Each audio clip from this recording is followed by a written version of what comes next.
შემოგვიერთდა ზღვის უბანში მდებარე ბიჭვინთის ყოვლადწმინდა ღვთისმშობლის ხატის სახელობის ტაძრის წინამძღვარი დეკანოზი დავით კონჯარია. დილომშვიდობისა, მამა დავით. ღმერთმა დაგლოცოთ და გაგახაროთ. დიდი მადლობა ჩვენთან მობრძანებისთვის. უნდა გავიხსენოთ დღეს ყველასათვის საყვარელი ღირსი მამა გაბრიელი, აღსარებელი და სალოსი, რომლის ხსენების დღეც იყო გუშინ 2 ნოემბერს. გილოცავთ პირველ რიგში ოდნავ დაგვიანებით მის ხსენების დღეს. გავიხსენოთ, ბუნებრივია ძალიან ბევრია სასაუბრო, უსასრულოდ შეგვიძლია ვისაუბროთ მამა გაბრიელის შესახებ, მის ბიოგრაფიაზე, მის ცხოვრებაზე. პირველ რიგში მინდა გკითხოთ თქვენი დამოკიდებულება და ურთიერთობა მამა გაბრიელის მიმართ იცის ჩვენმა ერთგულმა მაყურებელმა შესანიშნავად, რომ თქვენ გქონდათ შესაძლებლობა აფხაზეთიდან ბრძანდებით და სოხუმში გქონდათ ბედნიერება მასთან შეხვედრის. პირველი შთაბეჭდილება რომ შეგვახსენოთ, გაგვიზიაროთ და გაუზიაროთ ჩვენს მაყურებელს. დიახ, მადლობ მერც რომ მომეცა ამის შესაძლებლობა ჩემს ცხოვრებაში რომ მეხილა ეს დიდი მამა, რომელიც გასაოცრად, ესე იგი, გვეხმარება ყველა ჩვენთაგანს, გვეხმარებოდა და დღესაც ეხმარება ყველა ჩვენთაგანს, ვინც შევღაღადებთ მას. დიახ. და მე პირადად, რა თქმა უნდა, როგორც მე ისე ალბათ მთელ საქართველოს აქვს თავის გამოცდილება უკვე მამა გაბრიელთან ურთიერთობის. წმინდანად რაც არის უკვე აღიარებული და კანონიზირებული. და ჩემი მასთან ურთიერთობა იყო ესეთი, რომ უკვე აფხაზეთში ომი დაიწყო და გაგრის მოვლენების შემდგომ უკვე საკმაოდ დამძიმებულნი ვართ აი ამ მდგომარეობით, რომელიც ხდება საქართველოს გარშემო და შობის მარხვა იყო და ვთხოვე მაშინ სოხუმის აფხაზეთის მიტროპოლიტ აფხაზეთის მღვდელმთავარი გახდათ მეუფე დანიელი და მას ვთხოვე რომ ესე იგი ცოტა ხანი მონასტერში წავსულიყავი და მომცა ლოცვა კურთხევა და აი არქიმანდრიტი იოსები დღეს ის გახლავთ შემოქმედელი მიტროპოლიტი ის გახდა წინამძღვარი და იქ მომიწია შობის მარხვის გატარება. და აი ამ მაშინ სტიქაროსნოვდი ტაძარში და მეორე დღესვე გავიცანი მამა გაბრიელი მითხრეს რომ აქ მოსილი ბერი მოვაწეობსო სამთავროს დედათა მონასტერშიო და თუ გაიგიაო და თქვარი არ ვიცი მეთქი და აი წავედით და ვნახეთ რომ ნახე მამა გაბრიელი ეს იყო ალბათ საოცარი მოვლენა რა. როდესაც აი შემიძლია ესე ვთქვა ჩემი აზრით აი დაკვირვებით რომ ნეტარი ავგუსტინი ამბობს რომ ყველა ადამიანი სულით ქრისტიანიაო. დიახ. და აი ალბათ ადამიანი როდესაც მერმე სამყაროში მოხდება უკვე ის ყველაფერში დაეთანხმება იქაურ წესრიგს. აი თითქოს აი ბუნებრივი ამბავი იყო მამა გაბრიელთან მოხვედრა და ისეთ სიმაღლეებს, ისეთი სულიერების, ისეთი სიმაღლეები იყო რომ ენით გამოუთქმელი რა თქმა უნდა და ეს იყო რაღაც ღმერთთან სიახლოვე, ბედნიერების რაღაც დიდი წყარო. აი როგორც შეიძლება შევადარო მადლმოსილ მირომდინარე ხატებს. და აი მამა თვითონ მადლის მქვეველი იყო, ესე შეიძლება გამტარი იყო მადლის და ჩვენ და დაუმსახურებლად ალბათ ჩვენ და დაუმსახურებლად არანაირი დამსახურების ღირსი არ ვიყავით, გვეგემა ის მადლი, რომელიც მამაოსგან ესე იგი უხვად მოედინებოდა და მხოლოდ გესმინა და მამაოს ესაუბრა. ეს იყო ყველაფერი ადამიანისთვის, რომელიც მის გარშემო მოხდებოდა და დიდი სიხარული და დიდი ბედნიერება, ღმერთთან ყოფნის ბედნიერება იგრძნობოდა და აი არსებობს ესეთი საუბარი მოტოვილოვსა და სერაფიმე სარაველს შორის, როცა ეკითხება მოტოვილოვი მისი მოწაფე, რომ რა არის სულიწმინდის მადლის გამოვლინება ადამიანზეო და აი მაშინ გაანათებს მამა სერაფიმე სარაველი და ისიც განათდება მისი მოწაფეც, აი სულიწმინდის მადლით, აი სიხარულს ღმერთი გადმოავლენს და აი მე მგონია რომ აი მასთან ყოფნით ჩვენ ყველანი ვიყავით რაღაც სასუფეველის მოქალაქეები მაშინ. ამ მადლს ყველა გრძნობდა ალბათ ხომ? ბუნებრივია მასთან შეხვედრის ბედნიერება ვისაც გქონია. რა თქმა უნდა, მე დარწმუნებით ფიქრობ რომ ეს იყო რაღაცა დიდი სიხარულის ბედნიერება, როცა ის იყო ძალიან აი ესეთი მწირი სამოსელი ეცვა ხოლმე. რაღაც ძალიან უბრალო ადამიანი იყო, რაღაც არაფრით ვერ გამოარჩევდი უცებ ადამიანთაგან, მაგრამ როგორც კი საუბარს დაიწყებდა, ესე იგი აი საოცარი მადლი გადმოდიოდა მის ბაგეთაგან და სულ გინდოდა რომ აი ესაუბრა მამაოს და სულ მასნაყოფილიყავი რა. აი ესეთი სიხარული ალბათ პატრიარქთან განიცდია, მასთან მხვედრილ ვარ, ოღონდ უწმინდესთან ყოფილიყავით სიახლოვეში და აი ეს ადამიანები ნამდვილად აი შეწირული მამულიშვილები, პატრიარქის თაობა, მამა გაბრიელი რომ მათ როგორი პერიოდი გამოიარეს სარწმუნოების დევნის და ესე იგი გასაოცარია რომ 50-იან წლებში აღკვეცილი იყო. ესეთი რამ არც მომხდარა იმ დროს საქართველოში აი პატრიარქის ხვინდროინდელი აღკვეცილია და მათ რაღაც აი ძველი მამების ესე იგი გამოცდილება გადმოატარეს და ესე იგი როცა მოვედით ეკლესიაში ეს იყო საკმაოდ მაშინ რთული ეკლესიური ცხოვრება, არც წიგნები არ იყო ესე იგი არც გამოცდილება არ იყო და აი მამა გაბრიელი იყო, პატრიარქი იყო და ძალიან საინტერესო იყო და საუკუნის შუა პერიოდი. დიახ, ხო და აი ეს საოცარი იყო რომ მათ როგორ გამოზარდეს საქართველოს ეკლესია, როგორ აღზარდეს თაობა და აი მამა გაბრიელის აღზრდილი არის ძალიან ბევრი მდელმთავარია დღეს გახლავთ წინამძღვარი მონასტრებისა, როგორც მამათა ისე დედათა, სასულიერო პირები და ერის ხალხი, რა თქმა უნდა, საკმაოდ დიდი ნაწილი ერის ხალხის ასევე არიან, ვისაც ჰქონდა ეს ურთიერთობა და რა თქმა უნდა, ეს იყო სიმდაბლის, პროდუქციის სიყვარულის რაღაცა დიდი მოღვაწე ბერი. ის გარჩევა დარიგებებს თავისთავად ალბათ იღებდით, ხო მამიდავით, როგორი იყო თქვენი ურთიერთობა? ერთია რომ მის მოსმენას და მის გვერდში ყოფნას, რა თქმა უნდა, არაფერი არ ჯობდა, ხო, მაგრამ სწავლა მისგან ძალიან ბევრი რამის შეიძლებოდა თავისთავად. აი ურთიერთობაში რაზე ამახვილებდა უფრო მეტად ყურადღებას და რაზე მიგითითებდათ თავის და უნებურად საუბრით, საითკენ იკვალავდათ გზას, რაზე უნდა გაგემახვილებინათ ყურადღება თქვენ როგორც დამწყებს ამ მიმართულებით. მე ჩემთან როცა აი მამოს ყველას ალბათ თავისებურად აღზდიდა მამაო და აი ჩემთან სულ მქონდა ესეთი სწავლა სიმდაბლეზე, სულ ამას მიმახვილებდა ყურადღებას რომ ესე იგი არის ესეთი ლექსად გაწყობილი ქართულად ლამაზად გამოითქმის არა ვიმარხე, არა ვილოცე, დამდაბდი და ვცხონდი. აი ეს ცნობილი ფრაზა ივანე კიბის სამწერელს აქვს და ესე მეტყობა ხოლმე არა ვიმარხე, არა ვილოცე, მე შემომხედავ და არა ვეზიარე, დამდაბდი და ვცხონდიოდა. ინიშნება იქ. ხო, დიახ და გაოცებული უყურებდი ხოლმე და ვერ გაგადნიერდებოდი ესე რაღაცა კადნიერად გეკითხა მამოს და შიში მქონდა ხოლმე, ძრწოლა მქონდა ისეთი მამოს საოცარი იყო და ვერ ხვდებოდი თავიდან რომ არ ზიარება ხო ზიარებით უნდა ვცხონდეთ მაცხოვარი ამბობს და მე მივხვდი რომ ჩვენ როცა მოვედით მაშინ ეკლესიაში იცით ესეთი წესი იყო ტრადიცია რომ 2-3 თვეში ერთხელ უნდა ზიარებულიყო ადამიანი არ იყო ესე ხშირი ზიარების გამოცდილება და აი მაშინ უწმინდესის ლოცვა კურთხევა იყო რომ ხშირად ზიარებულიყვნენ ქართველი მრევლი აი მოსული და აი რომ კი ზიარები მაგრამ თუ არ დამდაბდები თუ არ მიემსგავსები შემოქმედ ღმერთს თვისებით მაშინ ვერ ცხონდებიო აი მას გვეუბნებოდა და იყო ხოლმე რომ კიდე ამახვილებდა ჩემთან როცა იქ მქონდა ურთიერთობა ძალიან აქცევდა ყურადღებას თუ ამა თუ იმ სულიერ ქმედების დროს თუ მქონდა ლოცვა კურთხევა აღებული მოძღვრისაგან დიახ და აი მოძღვარსაც როცა მივსულვართ მონასტრის წინამძღვართან ერთად ყოფილა რომ მამაოსთან მისვლა სულ კითხულობდა რომ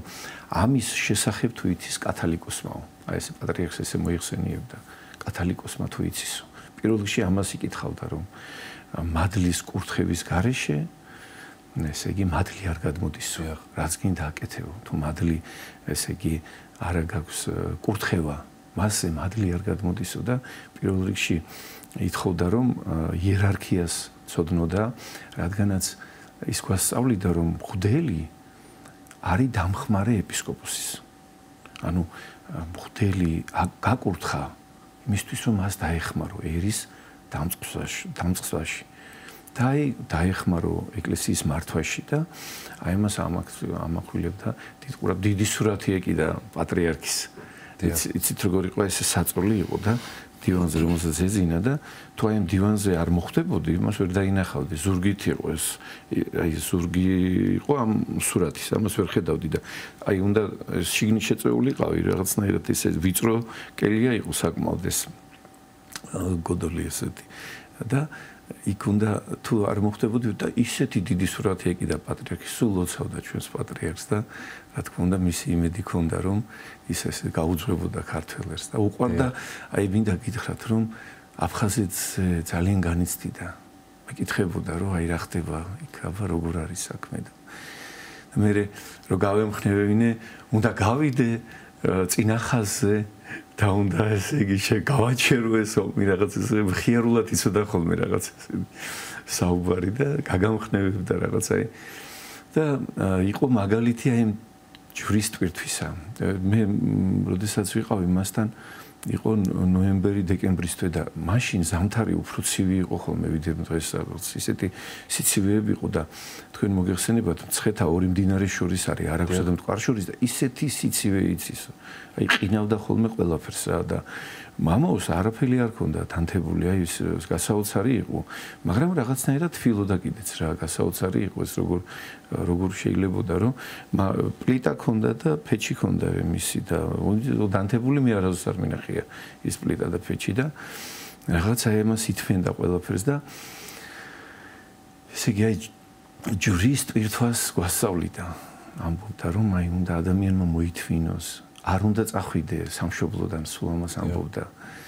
აი ამ განსასწრების წილ ჭირთათვენის წილ მადლი გვეძლევა ჩვენ და აი რა თქმა უნდა ჯვარია და სიმძიმეა ეს რომ არა გაქვს საშუალება შეიძლება გაზის ფული გადაიხადო ზამთარში ან შეიძლება რაღაცა შეიძლება ტანსაცმელი ვერ იყიდო ისე ან ფეხსაცმელი შულს ვერ უყიდო რაღაცა აი მაგრამ ეს მცირეა და აი ამის მოთმინების წილ როგორც ჯვარი ხო სიმძიმეა ჯვარი უნდა ზიდო რომ არ გაქსრისოს ამ ჯვარმა უნდა იარო ამ ჯვრით უნდა აიღო შენი ჯვარი და უფლისკენ წახვიდი და უფალი გაზიდინებს და ამას მოყვება სიხარული ბედნიერება მოყვება როცა აი მარხულობთ ვგებულობთ მე აღდუმას რო ხვდები და შობას ისეთი სიხარული გარდამოდის და ბედნიერება უფალთან ყოფნის და აი ესე მოღვაწეობით არის საჭირო სვლა და ამის პირნათელი მაგალითი იყო მამა გავრიელი ავლენდა თუ არა სიმკაცრეს მამა დავით იცით როგორი იყო აი როცა საჭირო იყო თუ ხმას აწევდა აი როგორც ზარი ისეთი ხმა ქონდა მამაოს რა აი ესე იგი გააჩერებდა ყველაფერს და ყველაფერს რა ესე შეეძლო რომ რა ვიცი აი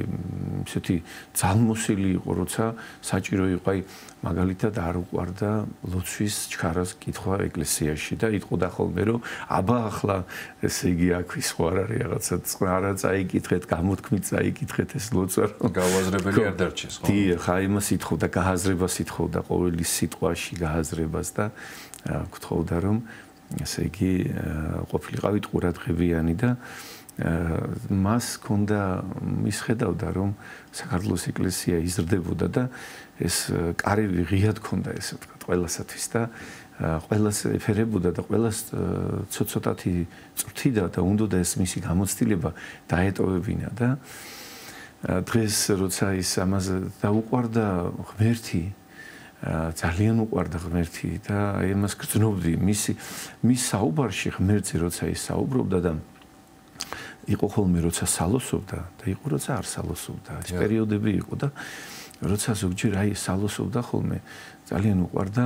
პილატესა და ქრისტეს შესახებ თხრობა ეს მოყოლა და ამას ისე რაღაცა ოსტატურად აკეთებდა ხოლმე რაღაცნაირად აი ხან პილატეს დადგებოდა როგორ იდგაო ესაო სამყაროს შემოქმედი იდგაო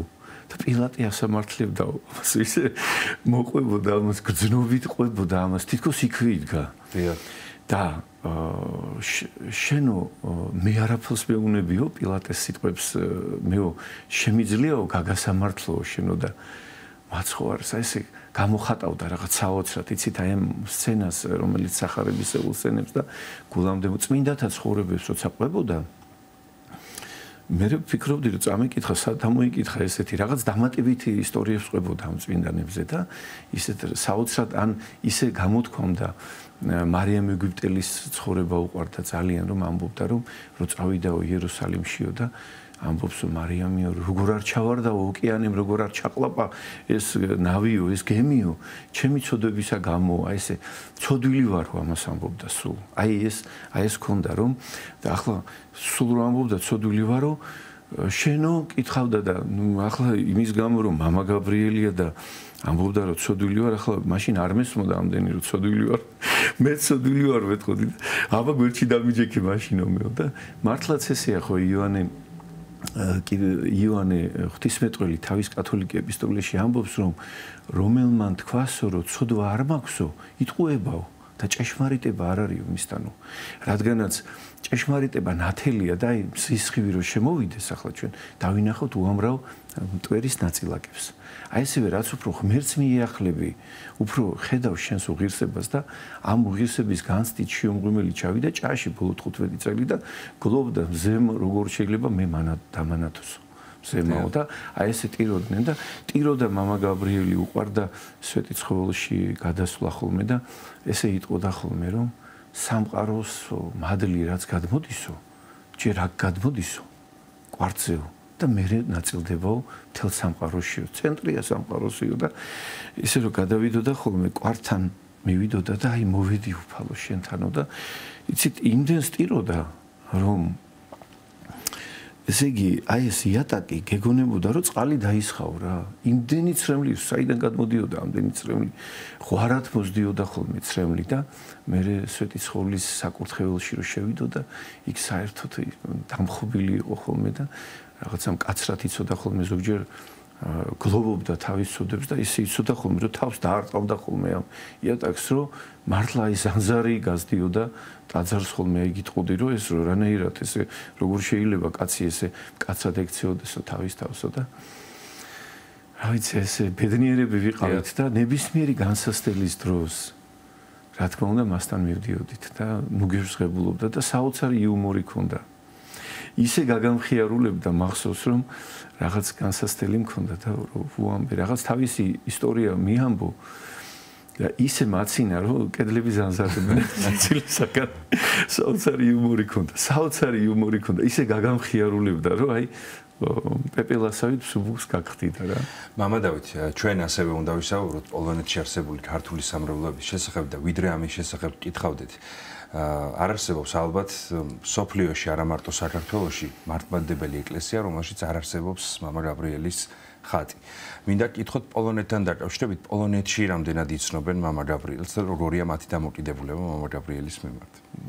საოცრად კარგად იცნობენ და მე აქეთ მიყვებიან ხოლმე მის ისტორიის შესახებ ამბებს და აი ესეთი არის მამა გაბრიელი და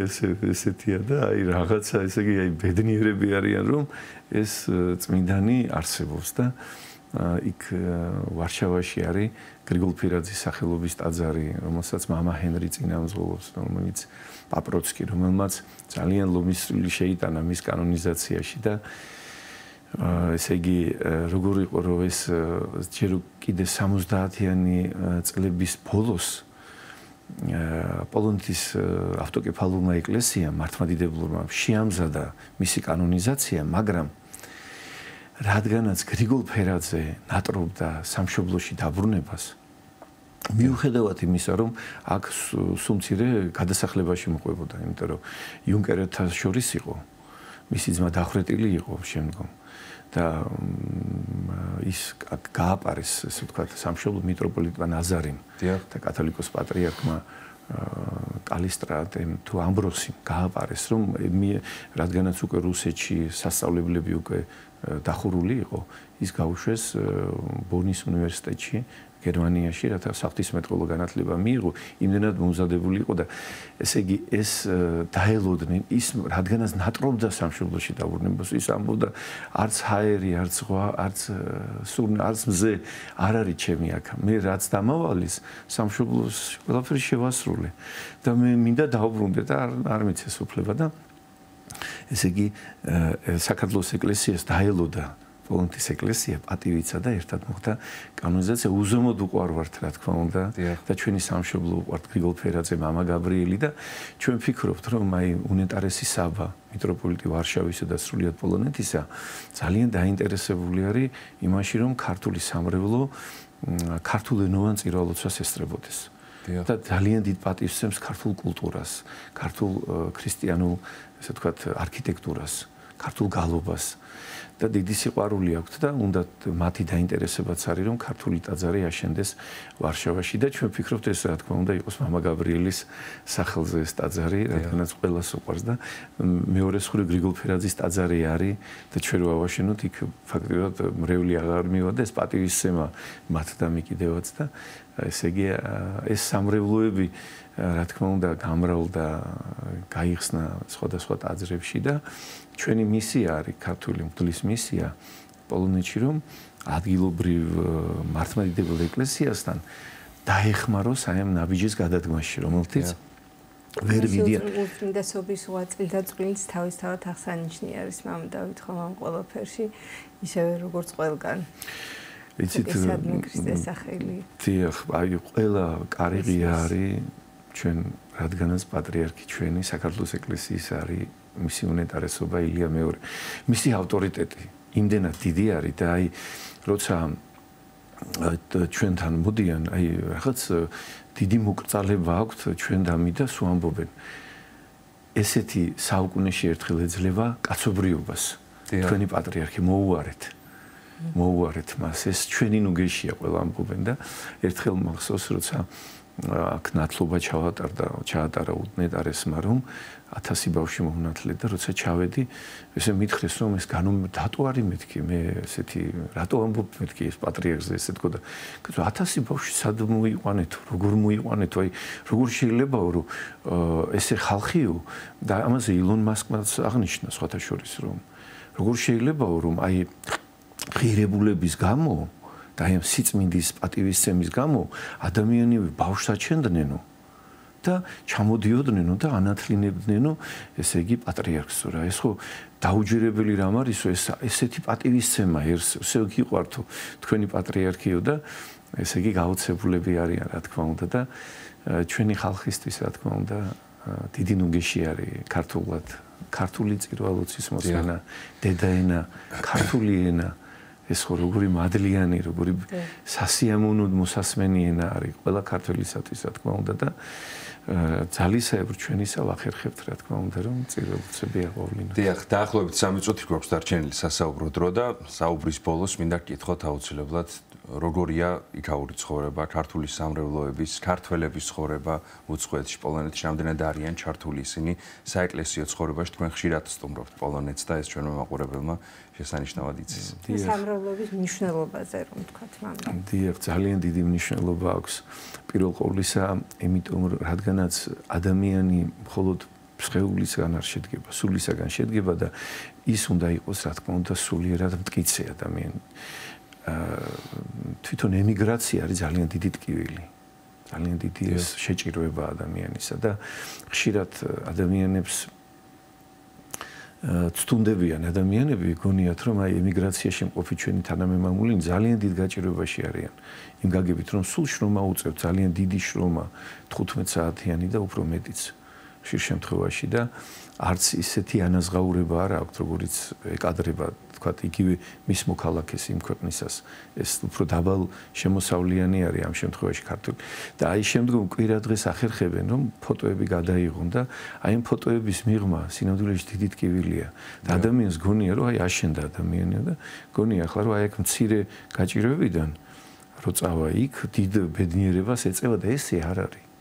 ძალიან დიდ კივილში არიან ადამიანები და აი ამ დროს სამრევლოების რა თქმა უნდა არსებობა ძალიან დიდი ნუგეშია ადამიანებისათვის რადგანაც პირველ ყოვლისა ღმერთს თაყვანს სცემს ადამიანი და შემდგომ ქართველისათვის აი ეს ურთიერთობა მეგობრობა და სიყვარული, ეს ძმური ურთიერთობა, ეს ძალიან მნიშვნელოვანია. ჩვენ ხო სულ ერთმანეთის თანადგომით ვართ და არც ცხოვრობთ არც ერთი დღე თანადგომის გარეშე და აი ამ დიდ ნუგეშს ღებულობენ და ბავშვები